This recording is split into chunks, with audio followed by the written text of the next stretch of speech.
This is the second module of the same chapter, nouns. Here we will study about genders of noun. So, genders. There are there are four genders in noun which we will study. Masculine, it is for males, like man, boy, father, brother. For male gender, we'll call masculine. For feminine, which is for females, to donate all the females, like a girl instead. So opposite of male is female, boy, girl, father, and here the feminine will be mother. Now what is the common gender? Third one is common gender.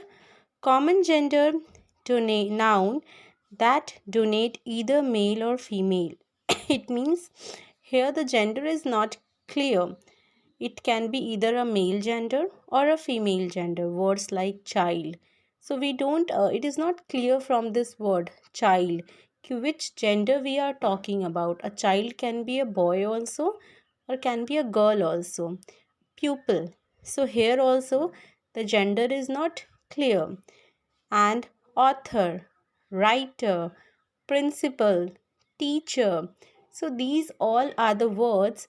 Here the gender is not clear, not specifying that it is a male or a female. So this is called a common gender. Noun that donate neither male or nor female. So that gender which neither donate a male gender nor a female gender. It means it is neither a male one nor a female one. Like all your non-living things you can say, like your book, mango, and brush, bottle. So here we can't say that these things are having their gender. So that one will be the neuter. And in common, what is the difference between common and neuter gender? Common, the gender is there, but it is not showing, or it is not specifying. It can be boy or girl. But neuter gender, they are neither male or nor female. So gender of nouns. Now students, here the very important thing I will discuss. This is your formation of abstract noun.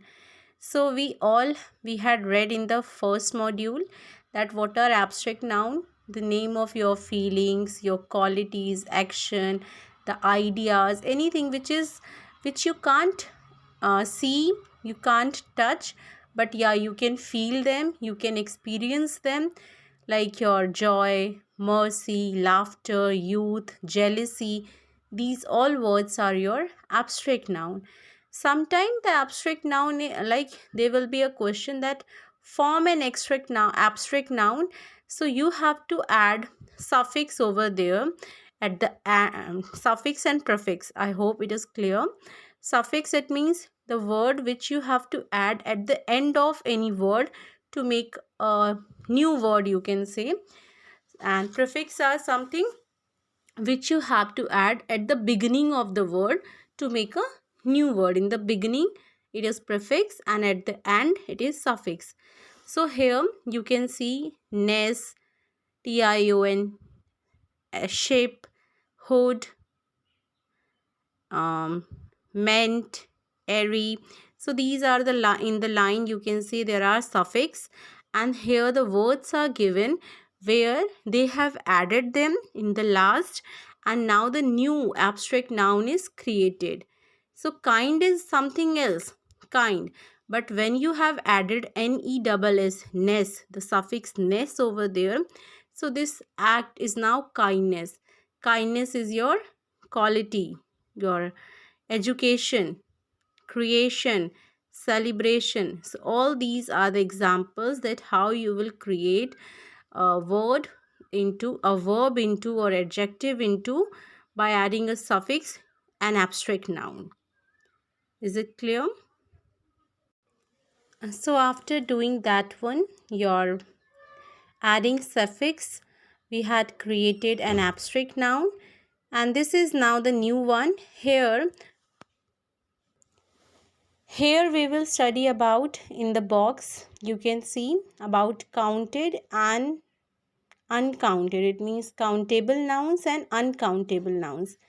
The noun that can be counted, which we can easily count, like stars, we can count, number of boys, girls, which we can count. So those are the example of countable noun. And the thing which we cannot count, like all your measuring things, like your milk, you can't pour the milk drops and you can count ki how many drop of milk you are having, how many drop of water you are having. You can measure them in quantity. You can measure 1 liter, 2 liter, but you can't count them.